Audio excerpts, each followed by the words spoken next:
been a long weekend. We have one more speaker for you. Don't go at the end when Neil's finished. Don't go at the end because there's some more attractions coming up which you might be interested in. I'll explain when Neil's finished. But we do have, this is our last speaker of the weekend. It's gone very quickly, hasn't it? Right, we heard lots this morning about the moon from Marcus Allen, and now we're going to hear a bit more. Marcus talked about some of the strange things on the moon, as well as the fact that people may or may not have been there to see them. But what if there was a base on the moon, or aliens on the moon? This is another conspiracy theory. It may or may not be tangential or cohesive with Marcus's, but we'll find out. So, give a big hand to Neil Geddes-Ward.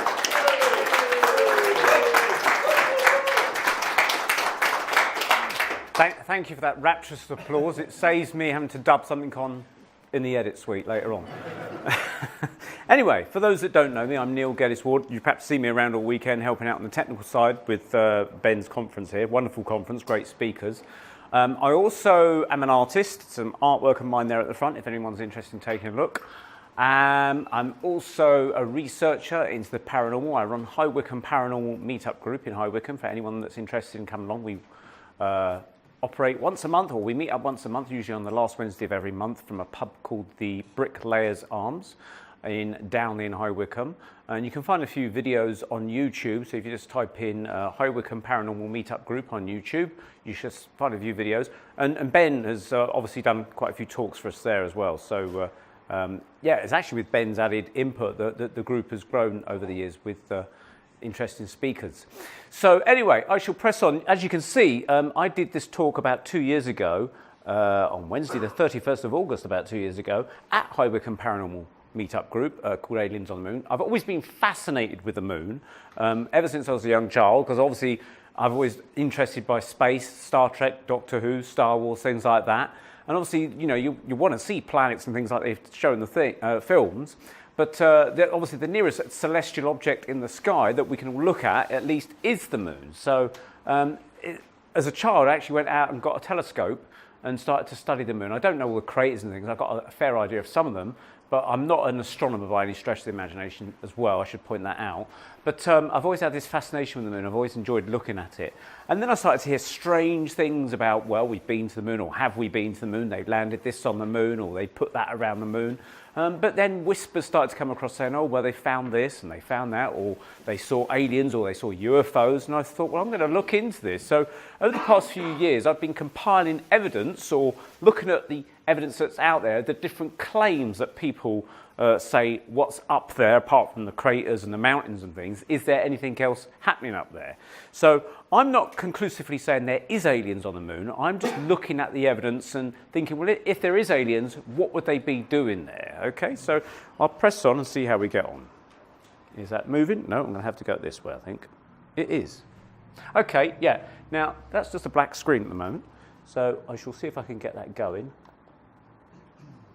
Yeah, this is NASA's version of the Lunar Reconnaissance Orbiter's scanning the moon, and it's the evolution of the moon, as they say, where they think the moon has come from. But this doesn't actually show the origins of the moon from whatever you may think it be. They show it as a molten rock floating through space, first of all.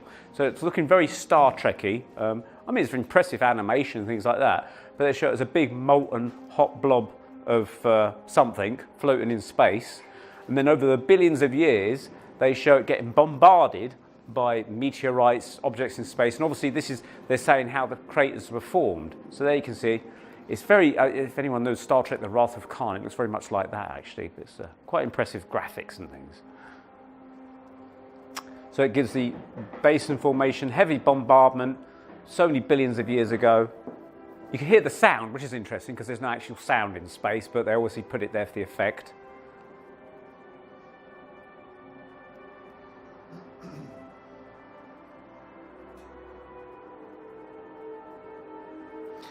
Now, this is what they're suggesting is what they call the dark patches on the moon, the mares as they call them. And when you look out through a telescope, or you can see the patterns on the moon, you can see the man on the moon, this is where the dark patterns are allegedly coming from. You can start to see them form there, you see. Interestingly, the Chinese, we call it a man in the moon. The Chinese have a thing, they say it's a rabbit in the moon. And they sent a probe to the moon and it was called Jade Rabbit or something like that. Because they believe it looks more like a rabbit. I can't work that one out myself. So there's more bombardments and meteorites that then throw more craters at it. Quite a dangerous place to be, really, isn't it, really? I mean, I wouldn't like to be on there when that's happening. Certainly a brolly wouldn't protect you, would it?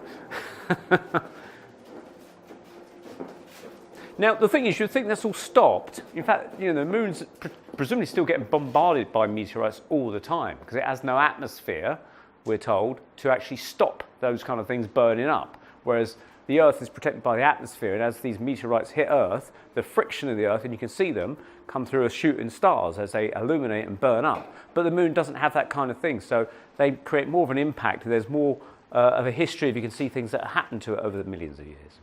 So that's what NASA says the evolution of the moon is. There's also other theories that suggest that they call it the double whack theory, where something hit the Earth, something broke off, and then something later on, a few more billion years later, maybe from Mars, whacked it again and broke off and then became the moon. They can't quite agree how the moon was put there. So I'm just going to go forward to the next slide. No, hang on, the next one. There's this book called Who Built the Moon by Christopher Knight and Alan Butler. And this is a very interesting book, worth reading if you want to find out more. They come up with some interesting research things about the moon. Things that are very strange coincidences. For instance, if I just get to the next page, the moon revolves exactly at 100th the speed that the Earth turns on its axis. The moon is exactly 400 times smaller than the sun and is precisely 400 times closer to the Earth. This 400 keeps occurring. They also discovered that the moon possesses little or no heavy metals and also has no core. In fact, many specialists suspect the moon is hollow. And they've actually supposedly crashed craft on there, Apollo or other kind of craft, that they measure the what do they call it, the ringing of it, if you like, and it rings like a bell, they say. It suggests that there's not actually an inner core to this thing, it's actually an empty chamber, if you like, inside it. And if our moon did not exist, nor would we, experts now agree that higher life that we have on Earth is only because the moon is exactly where it is in space. So that's an interesting thing. And even people like Carl Sagan, we mentioned earlier, and also Isaac Asimov, famous science fiction writer and author. He had a degree in science as well. He remarked about the moon shouldn't actually be there. It's almost an impossibility. The whole science of it doesn't really add up, and yet it's there in our sky today. Now, here is the moon in a clearer thing. You can see what they call these mares, the patches, the dark patches that we saw getting bombarded earlier. Now, I can't remember where the astronauts were sort of generally over this section. But there's all these different, they call it lava plateaus, where supposedly lava leaked out onto the moon and caused these large plains of areas. And this is mostly where they've landed craft and things like that. Now, when I was a child, I mentioned earlier I had a telescope because I was always fascinated. And one day, this would be about the mid-70s, might have been 1976, but I can't precisely remember the year.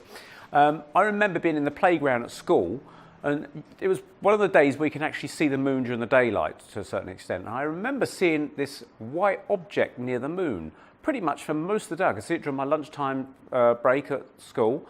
And so I thought, oh, that's a bit weird, a star next to the moon. What's a star doing next to the moon? Anyway, I came out at 4 o'clock and I could still see this star, and I thought, that hasn't moved or anything. So I ran home, got my telescope out and looked at it. And so what I've done here is a reproduction in Photoshop to kind of give you an idea of what I could see from my memory, of course, because obviously I didn't have cameras or Photoshops back then to kind of record these things. And I saw this object, spherical white object, and to me it looked like a star. I'm not trying to claim it was a UFO or anything. It was just what appeared to be a star next to the moon. But the thing is, I've never seen it since. And that's a weird thing, that if you got a star, you'd think over a period of time and months it would repeat itself as the moon goes through its orbit and the Earth, and it would move through a certain portion of the sky. But I've never seen it since, and that was like 40 odd years ago. So what the hell was that? I don't know, but it was there for most of the day in 1976, roughly, in the summer of 1976. Now, it could have been something that was orbiting the moon. It could have been something that was in our atmosphere. I just don't know what it was to this day, but I thought I'd just mention it. Some strange things going on there.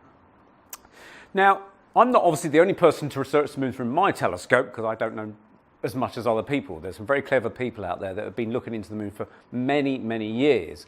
And this is just some of the things, they call them lunar anomalies, okay? So you've got coloured fogs. People have actually cited what they believe to be coloured fogs through their telescopes, high-power telescopes looking at craters in the moon. They say powerful lighting perpendicular to surface, removing the shades of the craters that can give the impression of a fog hiding the relief, which is the edge of the crater, which is visible because of the shadows. And they talk about coloured areas of lights in craters. They talk about certain craters where they've fixed luminous points and things like that. We're going to have a look at some of the examples there. This is one that was cited in 1824. Okay, the appearance of multiple multicoloured points in the, if I can say it, Aristarchus Crater. So they look like tiny little lights in this crater here. Now, what would be causing the glows? Now, this isn't actually a photo taken in 1824. This is a reproduction in Photoshop. Someone's got an image, I didn't do this. Someone's taken an image of that crater, and they're trying to reproduce the description that was written down using modern technology to sort of visualize what it might have looked at. And so they put different colored lights in there to sort of think that this is how this person sighted it. Okay. Now, in 1877, someone else saw a line of light appear in the Exodus crater for a period of 1 hour. Now, that you could almost say, well, is that one of those, tubular sort of UFOs or cigar-shaped UFOs that parks in there? I don't know. Again, strange, mysterious lights appearing in craters being sighted. And the same crater that we saw earlier, someone else in 1954 has seen a kind of glow, a bluey glow there. This is where we saw the lights earlier. So what is going on? That crater has cropped up a couple of times. And then again in 1964, the very same crater has got the same glow with a bit of pink showing up there. So there's some strange activity in some of these craters. And you think, well, why would that be? If the moon's dead, there's no one there, there's no atmosphere, what's causing that? Okay, so, and then this is an interesting one. 7 white points which form the Greek letter gamma in the Littrow crater. We've heard about the Littrow area of the moon, which is supposedly Apollo 17's landing point back in 1972. Maybe if they really did go, maybe that was a part of the interest of why they went to that particular area. They said they went there for geological reasons, but that's always a cover story, I think, if they did go there at all. So yeah, interesting. What are these parked, or what are they in that crater? Are they UFOs, or are they just lights? Are they gases escaping from the moon? We're not quite sure. Now, the Brookings Report, some of you may be aware of that. The Brookings Institute advised the United States in 1959 that proposed studies on the implications of peaceful space activities for human affairs. In other words, prior to NASA really getting up and running, they wanted to kind of prepare a report of how would the public receive any information that was maybe slightly unsettling to the psyche of the American populace, or indeed the world, perhaps.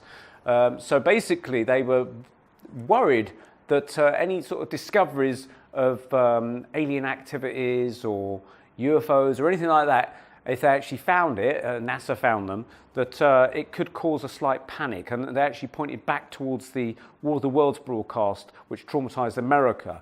And so they were advising, basically, the powers that be to keep things maybe under wraps a little bit, or don't release so much information, because they don't want to panic America or the world. Now, we saw this earlier in Marcus's report, so I'll briefly go over it again. This is well, they call it the rolling rock coming out of a crater, which is interesting.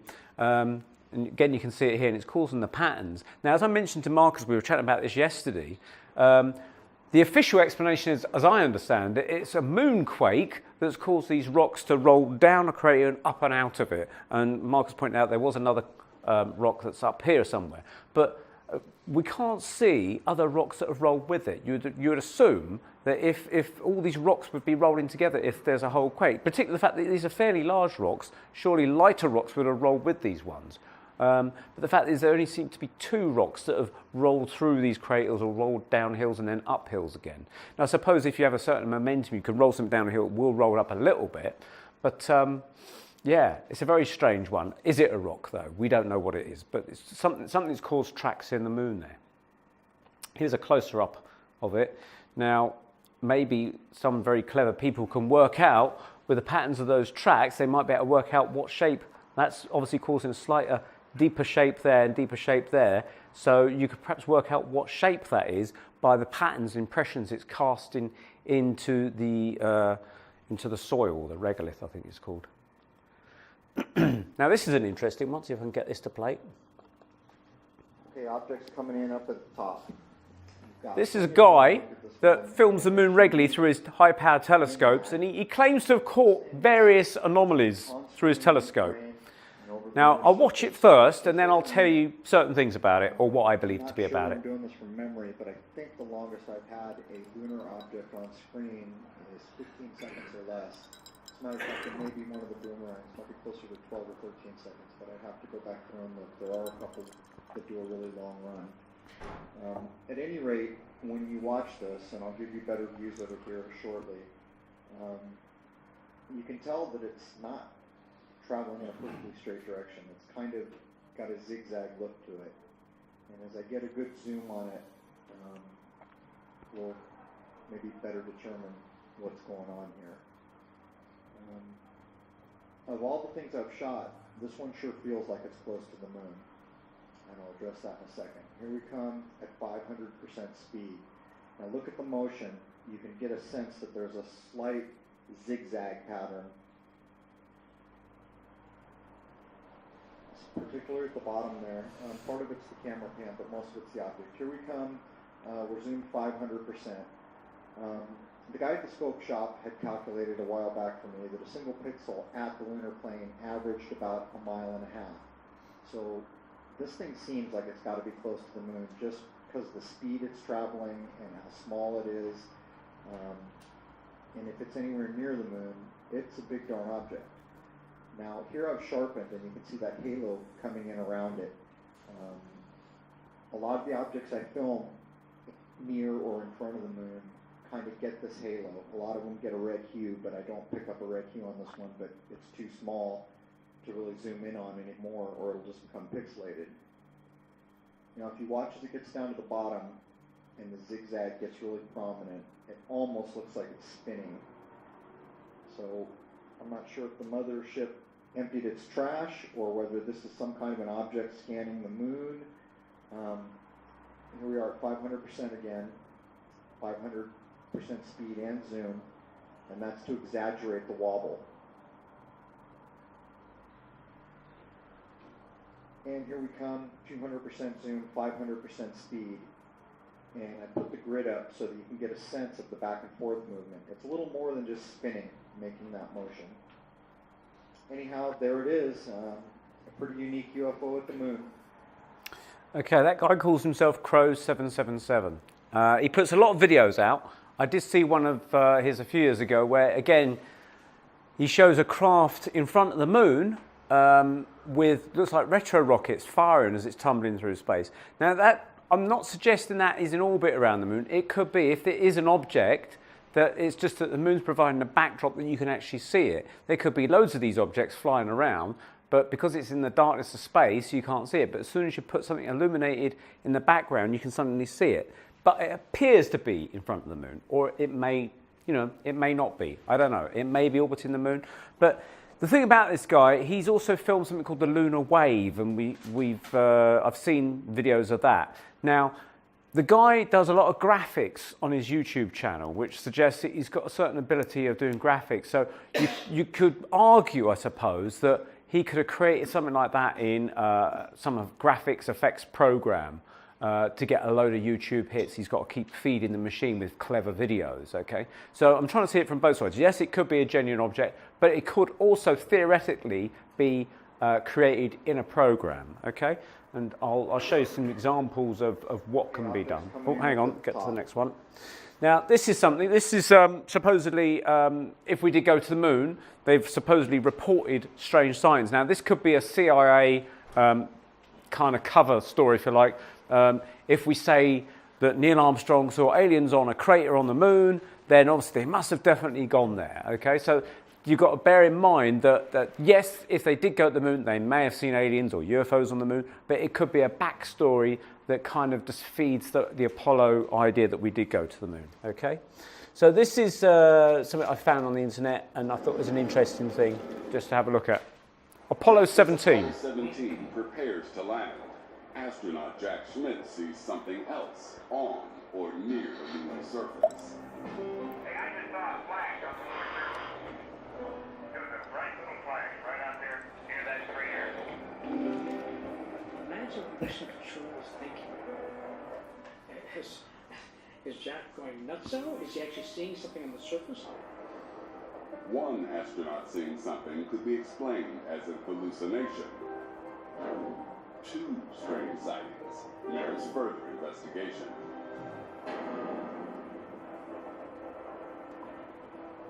Cernan and Schmidt's report baffles experts for decades. A photograph from the Apollo 17 archive could offer a clue to what Cernan saw. This image was taken during a lunar excursion on Apollo 17. And in this image, you see a moonscape, but you see something else. Up here in the corner, there's a really odd 3-dot object. We don't know what it is. There's this cluster of 3 bluish covered lights. They're too bright and too blue to be a planet or a constellation. Could that be what Cernan saw? Apollo astronaut Alfred Worden has a theory for what the mysterious object could be. On a previous mission, he released a miniature spacecraft to orbit the moon. Just before we start our way back home, I release a small subsatellite, and it goes out on a rail that twists it, and as it's twisting, long arms come out to stabilize it and it spins. It's in lunar orbit spinning, and the sun is reflecting off the arms as they go around, and you can see the flashing of the arms. My assumption is that that's what Gene's seeing, but I do not know if ours is still there. It's impossible to be certain about what Cernan saw. Some speculate that Schmidt's sighting could be caused by meteors hitting the moon. To date, there is no official NASA explanation for the Apollo 17 sightings. Yeah, so, I mean, if they did go there, they're claiming that they've seen some strange things anyway. I mean, that could be a meteorite hitting the moon. As you see, the moon's bombarded by meteorites all the time, so it'd be likely that if you were in orbit around the moon, you just kept looking out. Eventually, like in the same way that when you're on Earth, you're in the night sky, you're going to see shooting stars on a clear night. The logic would be that you'd see maybe flashes hitting the moon as more meteorites are getting there. Right, let's go to the next one. No? What's the next one? Oh yeah, this is another interesting clip. I've got to remember what's in this one now. Oh yeah, I know what this is. This is interesting. Now, that is not a real base on the moon, okay? That's from a TV series, Space 1999. They shouldn't have put that bit there, but I've included it there just to show it. Again, people have done clever graphics and things like that. I think you got this guy on your Facebook, Ben, I think. I've seen his name. Yeah. He's an English guy, apparently, isn't he? Yeah. But this guy's got a high-power telescope, and he's filming the moon. And take note of the shapes that you're going to see, because they crop up in someone else's video, okay? It's hard to tell. Now, this shimmering effect is the atmosphere of the Earth. When you're looking at close-up, you see the heat rising from the Earth, and it causes this shimmering effect. You can see some interesting shapes, like square shapes here, shapes there. I'm standing at the wrong angle to see it, actually. Slightly blurry, but some shapes that are not craters. Don't know if you can see that.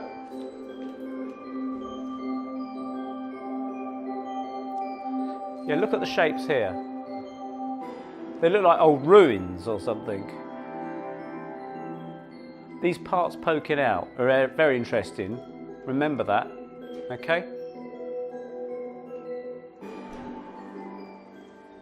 Yeah, this is an English guy. So he's got an 8-inch telescope, which is the diameter of the mirror, I think it is. And basically he's pointing at the moon and videoing lots of things that he believes he's discovered up there. That's just one small example. And interesting, that shape that I saw at the end, it occurs in another kind of Fox TV special about aliens on the moon, which I found. So we'll see if we find that one again. Now, before we get to that, we'll talk about other people that have claimed to have seen things on the moon. Now, this is Ingo Swann. Anyone heard of him?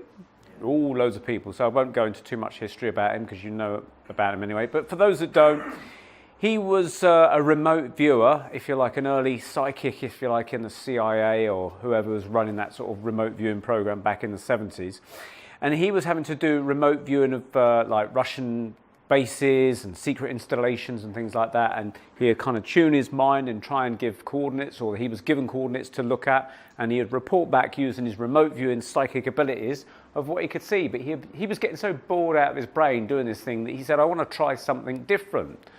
And so his boss said, well, what do you want to try? And he says, well, I don't know, let's try and see if I can remote view Jupiter. So he went and remote viewed Jupiter, and this would be in about the mid-70s, and he was reporting back strange things about Jupiter that no one knew about, and they sounded a bit controversial at the time. And he basically reported it all in this book called Penetration, about his experiences of remote viewing Jupiter, but his later experiences of what transpired as a result of that, because someone else picked up on his abilities. But anyway, that's Jupiter, the largest planet in the solar system, and he went there in his remote viewing. Now, according to Swann, his ability to see Jupiter took only about 3.5 minutes, and in the session he made several reports on the physical features of Jupiter, such as its surface, atmosphere and weather. Swann's statement that Jupiter had planetary rings, rather like Saturn, was controversial at the time. Yet the Voyager probes, which were actually on their way to Jupiter around that time, there's Voyager 1 and Voyager 2, they swung by Jupiter, and it's only when they swung by Jupiter some 18 months later did they discover that Jupiter had a planetary ring system. You can't see it from Earth, but it can be picked up by things that are closer to it, i.e. the probe. So he said it's very high in the atmosphere, there are crystals and they glitter. He says maybe the stripes are like bands of crystals, maybe like the rings of Saturn. This is how he's describing it, though not far out like that, like in Saturn. The rings he was describing are actually closer around the planet Jupiter. And he says, very close within the atmosphere, he says, unintelligible sentence, I bet you'll they reflect radio probes, etc. So he was talking about the radio waves of presumably Voyager and stuff like that, transmissions. So that's Voyager 2, and so that arrived later on, and that confirmed, I believe, the planetary system rings around Jupiter. So what happened with him, once he could remote view planets, someone picked up on it and they recruited him. And there was a mysterious Mr. Axelrod, basically, to cut a long story short. Mr. Axelrod never quite gave his full name, and he recruited Ingo Swann on a secret cloak and dagger kind of conditions, being taken to a secret location blindfolded, and was basically paid a large sum of money for about a week's work to say, remote view the moon for me. And he says, why? He says, I just want you to do it. Here's some locations on the moon I want you to go to. I want you to see if you tell me what you find there. So he basically tuned in using his remote viewing capabilities. And on the first thing, he said, I can see people on the moon. And Mr. Axelrod didn't sound surprised. He says, carry on. He says, what are they doing? He said, but they seem to appear to be digging or mining or something. He says, but they're naked. They're not humans, but they're humanoid. He said that they can see me, though. So Mr. Axelrod says, well, if they can see you, get out of there now. So he got out of there and he came back. Now, whether he was going out of his body or something, I don't quite know. But basically, he reported back that these things on the moon that were mining it could see him. Even though he was physically on Earth, somehow part of his consciousness could be picked up by these beings on the moon, as he was claiming they were. And now, what Ingo Swann reflected upon many years later, he actually wondered if this mysterious Mr. Axelrod was perhaps not of earthly origin himself, and perhaps he was involved with this operation on the moon and wanted to see how far the humans, i.e. remote viewers, could actually penetrate into what they were up to. So he was recruiting him and says, you know, he basically wanted to test the moon's defences, if you like. How far can he see into what they're doing? And so the fact is that he claimed that he could reach the moon and see what they're up to. He suggested that the Axelrod was somehow in on the whole thing. So whether, you know, do we believe him? I don't know. He can't provide proof, but it was a very mysterious thing that was going on there. So that's one claim of some guy saying that that's definitely something happening on the moon.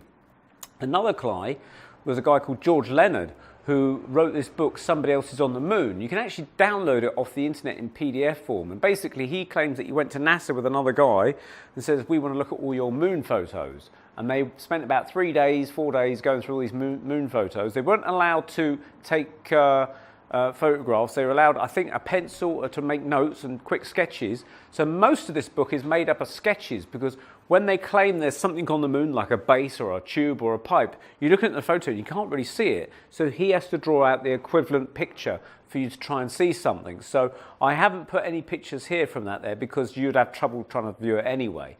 But if anybody else wants to dig into that, you can find PDF copies on the internet to download, but it involves a lot of scrolling through. But they claimed that there's something like machinery, that kind of thing going on in the moon. Now, there is an Alien on the Moon's documentary, so I've taken a few snippets from it. This is just a few bits and pieces. Now remember back to our telescope chap earlier on. I want you to look at this closely.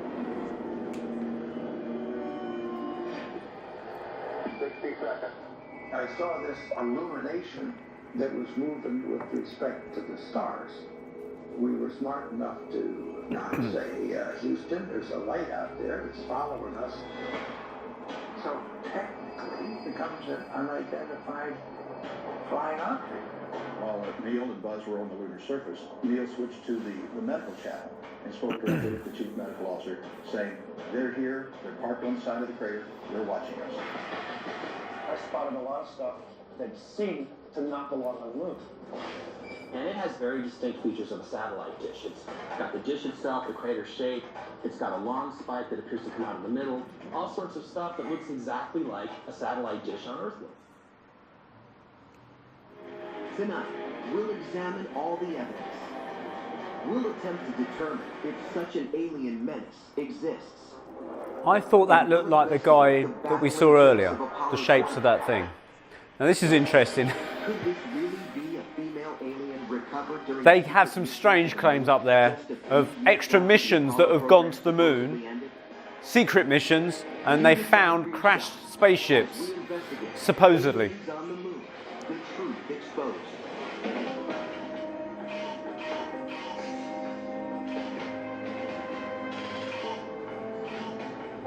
Rolling rocks.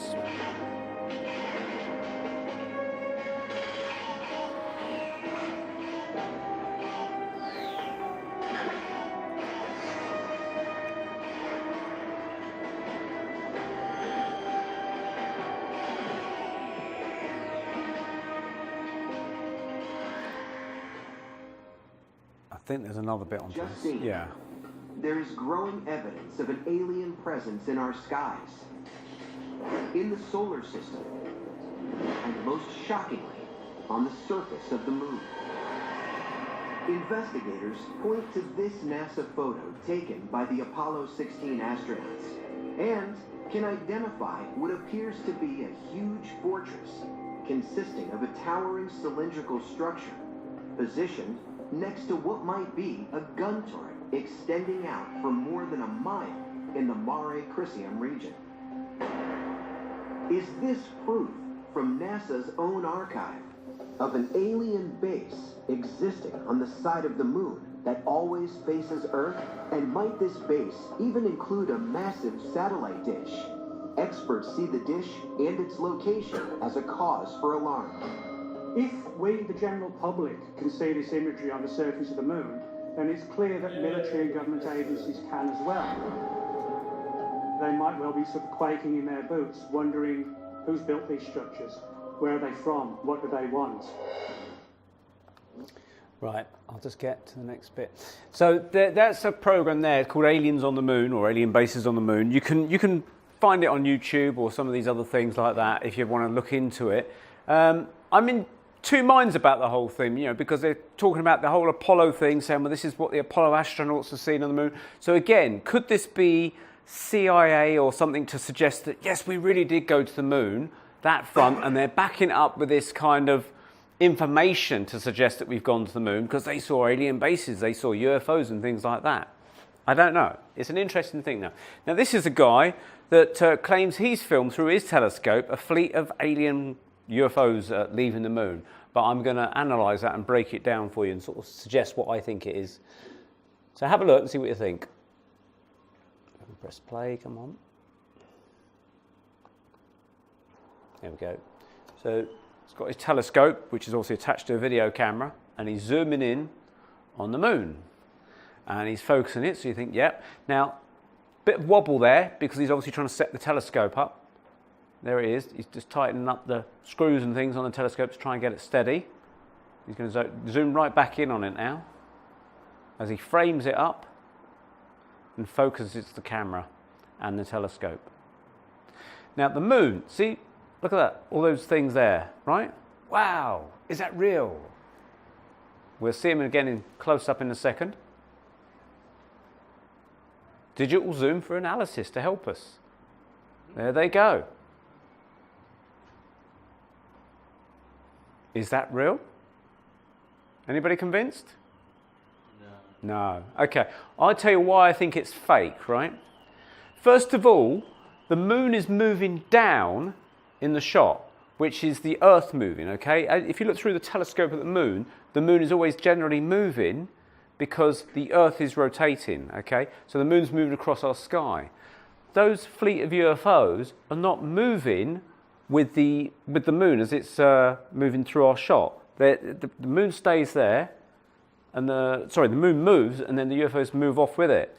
But also, if they're coming off the surface of the moon from a base or wherever, they're all coming from different areas. Now, the moon is roughly the size of Australia. So if that section is one part of the moon, they're all coming off from great distances apart from each other. They're not actually coming from one section altogether. They're all coming from different areas, which, 2,000 or 3,000 miles apart if you're actually on the moon.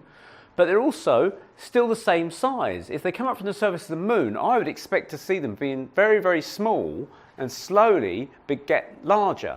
I mean, also the other thing is it just so happens that as the guy focuses his telescope in on the moon, that suddenly, hey presto, he's caught a load of flying saucers or whatever, leaving the moon just as he happens to have filmed it, you see. So what he's done is, I believe, he's taken real footage of the moon and just decided to play around with it in some sort of program.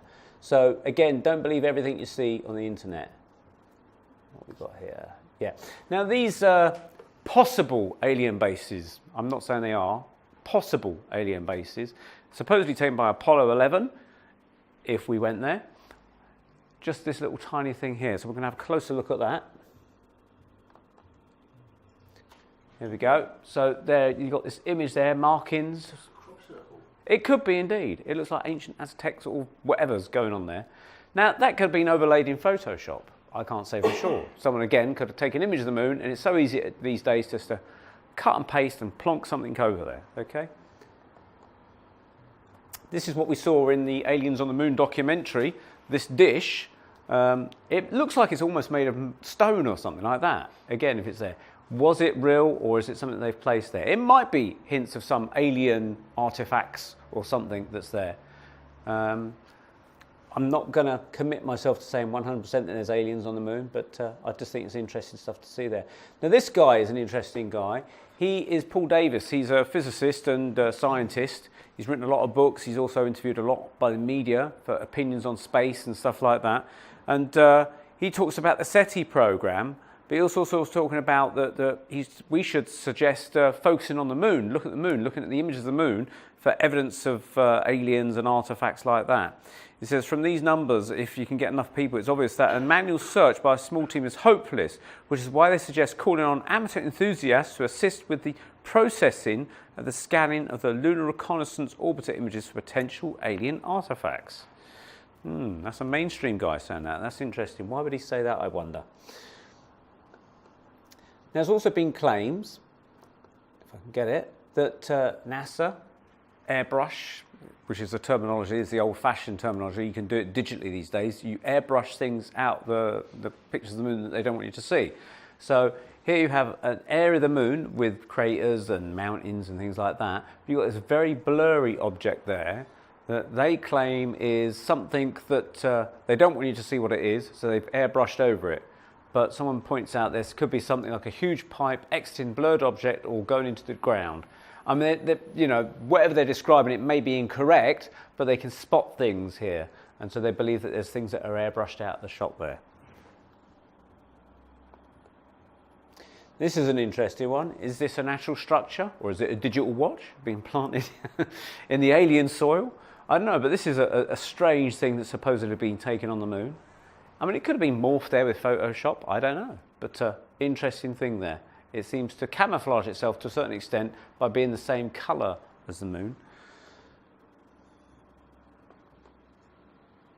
Now, evidence of mining, so they say. These are craters that they think they've been dug through. Excavated crater in the larger crater of Flamstead P. So they seem to think they've cut things into these craters and taken the lunar soil. Apparently there's enough energy in this lunar soil that you can do stuff with it. So that might be a reason for anyone to want to mine it in some way. And this is a diagram, Spherian crater that could be excavated. So they reckon that this has been excavated in different layers here, and they've marked out these certain areas where they think there's been activity. Okay. This maybe shows it as a diagram where they're saying that, you know, soil has been pushed up against one thing and then pushed up against there, so that the whole thing has been manufactured. It's not a natural formation of how that crate has been formed. They've been digging it out. Now, we met our friend Crow777 earlier. He also claims to have filmed what they call lunar waves going across the moon. Other people claim to have done this as well. So I'm going to press play and hopefully we can get something here. There he goes, Crow77. I won't play the whole video, but I'll play a little bit, give you an idea of what's going on.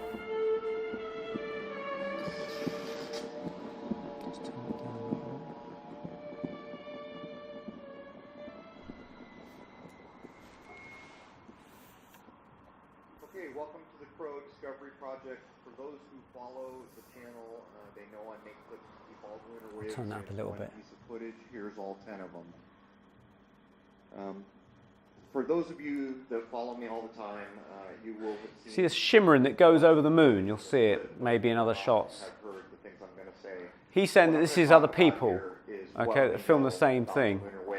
This little pattern going across there. The record is claiming discovery rights as of September 26th, and there it is there. Midnight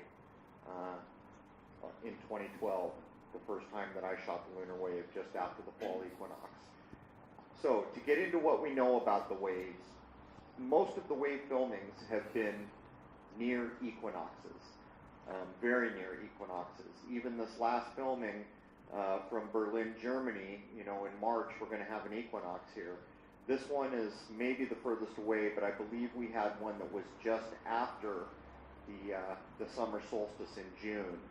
I think it was less than 30 days away from the summer solstice, but most of them have been filmed at equinoxes.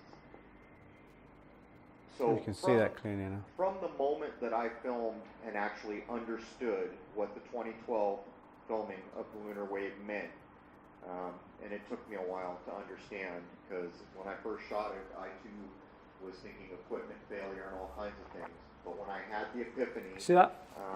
And understood what the footage meant. Is it heat from the Earth?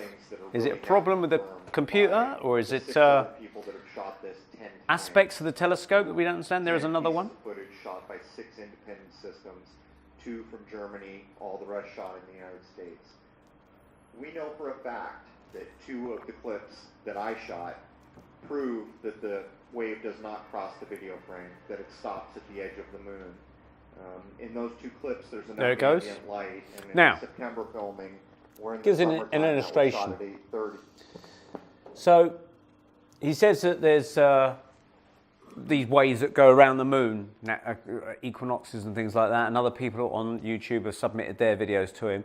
I also saw a guy that says it's a load of rubbish and says that it can easily be created in any kind of editing program that you'd use for putting programs together. And he showed how, so I thought I'll try and emulate it and see it. So this is my version of the lunar wave. Not as good, because it was my first attempt, and I took someone's lunar footage and just messed around with it. So let's see if I can get this to play. Here we go. Now, I didn't add the music, this is all theirs. This is someone that's filmed the moon through their telescope, and it's moving across the sky. You've got the slight wobble as the telescopes may be trying to capture it. And you'll see my lunar wave. Okay, and I created this in a program called Adobe Premiere, which is an editing program. Here's my lunar wave. Not as effective as the others, but you know, it's my first attempt. See, now I've created that artificially, you know, it's a false one. And I've taken the clip and duplicated it, and then just put it slightly behind the other, and then masked it through. So there's something. Now I could speed that up and make it more effective, and maybe over a period of time I could make that really effective and convince people. So what I'm saying is, you've got to be careful. Don't believe everything you see about these sorts of things, okay? Let's see if we can get to the next one. Right, here's some photographs of what they claim to be a jet of something coming out of King's Crater, taken by Apollo 16. And you've got this thing, which is a crater here, and there's a jet of something being blasted out there, like soil or something. And they've got another photo here. I don't know why they've got two photos, but they reckon there's a difference. But maybe there's a slight difference in the mist, but it's coming out more there. It's not that clear, but I suppose if it's a craft going over the moon, they've accidentally caught it in shot. They've got two pictures there to try and show the difference, but I can't really see much difference myself, to be honest. So yeah, there's been recordings of things that have been ejected out of craters and things as craft have been flying around the moon. Now, we've seen these large moon models before, and I mentioned it before, you know, did we go or not? I don't know, 100%. I've got my suspicions that maybe it's not all as it cooked up to be, but you can see an example there of men making a model of the moon. This might be prior to the actual Apollo program, because I know that they did exhibitions about the moon. Here's another chap making a large model of the moon. This was done for 1939. Now, it's obviously not for the Apollo program, but it shows that they can do absolute brilliant reconstructions of the moon. Obviously, you've got the lines of the panel there where they've actually nailed this down, so it's maybe not as effective as later models, but it's an example of what they can do. And this is obviously without lunar reconnaissance orbiters and things like that. They were literally taking this from, you know, looking through telescopes or photographs at the time. Now, this is an interesting guy. We talked about people's statements earlier of people that supposedly have gone to the moon in their mind of, I forget the name already now, Ingo Swann. This was from Sergeant Carl Wolf, who was researching moon photographs, not for NASA, he didn't work for NASA, but he worked for part of the American government. And he was a sergeant in the 1960s, and he was called to go and repair a machine, a photographic machine, that was looking at lunar photographs. And this is his statement that he made at the press conference. And I was a precision electronics photographic repairman with a top secret crypto clearance in the United States Air Force. I was stationed at Langley Air Force Base in Virginia.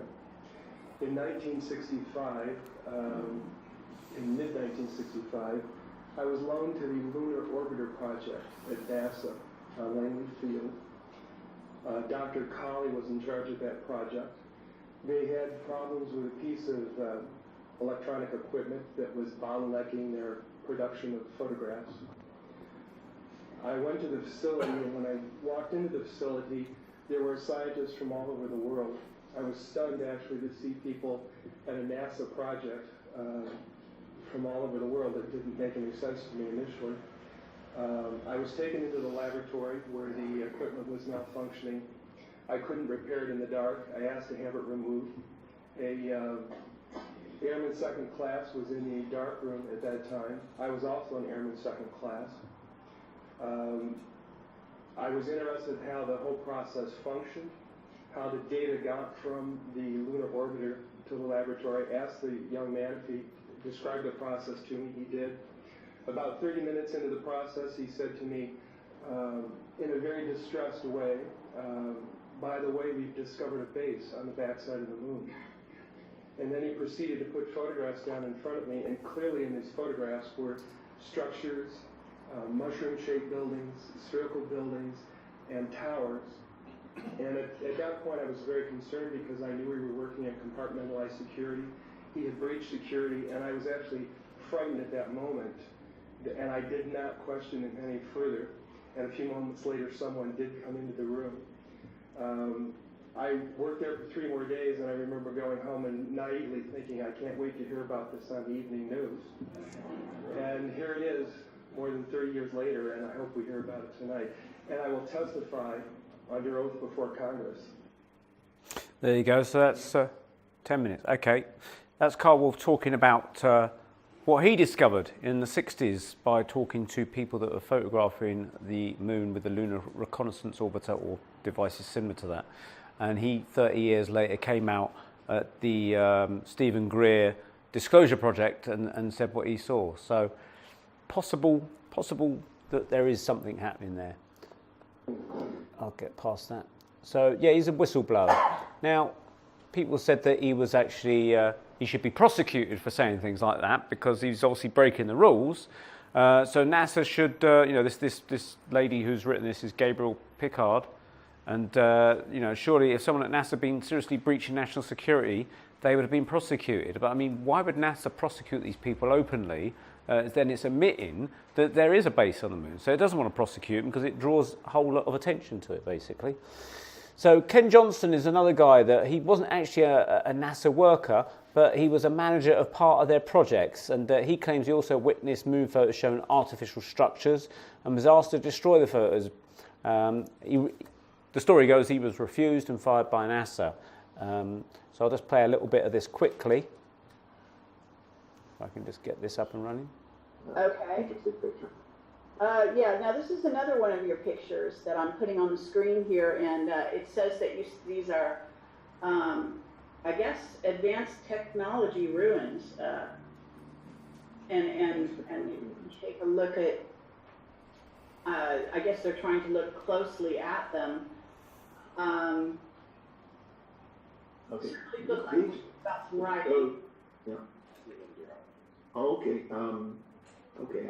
I haven't seen this or looked at it, and we get a lot of anomalies sent in. You can look in the middle of the top one, and you can see a perfectly square-looking slab, and it is not something you normally find in geology, but perfect 90-degree angles and turns and stuff. And I'm not sure exactly what this person was trying to say. I'll get to the next one, I think. Well, this is actually one of yours. This is one of the... That's someone sent. He's been asked to comment on it. I'll get to another one. This is supposedly, you know, we talk about UFOs parked on the side of craters. Where this photo comes from, I can't 100% say, but supposedly Apollo 15, a UFO parked on the side of the crater. Maybe, maybe not. Maybe it's part of the thing to give us the impression that there's things happening out there. Now, this is a website that shows lots of anomalies. You can see the one here, which is an interesting one. You think, my goodness, that's definitely archaeological, something on the moon going on there. But after a little bit of research, I found there's a close-up of it. It looks very, very interesting. So you think, wow, that's absolute proof. But is it? Because I'll just show you this clip here. No, hang on. Sorry, got to go back. Try and get it to play. No, it doesn't want to play. No, try it again. Darn it.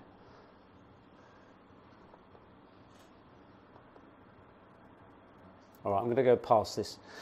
Basically, it says Werner von Braun, Man on the Moon clips. There's a video on YouTube made in about 1958, I think, with the help of Disney, with Werner von Braun, who was behind the Apollo program, designing the rockets and things like that. And he was describing about how they potentially could do it with space rockets and things like that. And they did a potential special effects extravaganza of how it might look. And they showed this rocket going past the moon, and they got the guys looking down there and saying they're picking up high levels of radiation from this part of the moon. And in the film, they're firing flares down at the moon, and these flares illuminate the dark side of the moon. And hey presto, as that image that you just saw there. So it was actually a completely false image. It doesn't really exist on the moon. It's something that was created for this Disney film. But a lot of people have been taking that clip and putting it out as evidence of a moon base. So this is why you've got to be careful of these things. This is an interesting thing. This is Encounter with Tide, but this was a book written by Buzz Aldrin about, it's a story about possibly encounters of strange things on the moon. And why is Buzz Aldrin writing about things like that, about aliens on the moon? You'd think he'd want to steer clear of that, wouldn't you? But no, he's actually written about strange things happening on the moon and Mars and things like that. Now this is possibly an alien base by the Chang orbiter, captured in February 2012, I believe. But someone else has pointed out it's actually not that at all. It's something completely fake. So again, you've got to be wary of these things. Don't just see something as an object and say, yeah, that's definitely on the moon as an alien thing. Someone's pointed out it's definitely a fake, so I've got reservations about that one as well. However, there's other people that have said that there's towers on the moon, which is interesting. This is a tower on the moon. I'll see if I can get a closer up of it. Probably about 2 or 3 miles high. Photographed possibly on Apollo missions. They call it the Shard. 7 miles high, in fact, it says there. And this is supposedly a taken by a Hasselblad photo by an Apollo astronaut. It's called the Castle, which was photographed on one part of the moon. You can't really see the background there, but what is it? Right, okay. So, is there an alien base on the moon? Well, the evidence, it's a bit iffy. If they are there, my reasoning would be that they're perhaps there either to observe us, but also they could be there for other reasons. They could be mining the moon as well. If you think of aliens, say for instance, if you've got a nation like the United States, it would have bases in other parts of the world where it could take resources or keep an eye on people or have its presence there in other parts of the world. Aliens, if they're there, might want to kind of observe us or keep an eye on us by having their own observation things on the moon itself. And so it's a possibility. I'm not ruling it out, but I can't prove it. I think I'll leave it there. I've got loads more to get through, but I know that it'll run on and on and on. So I think I've said enough. But anyway, I'll say thank you very much for your time. It's been a long afternoon, but thanks very much indeed. Okay. Thank you very much, Neil. No problem. No problem.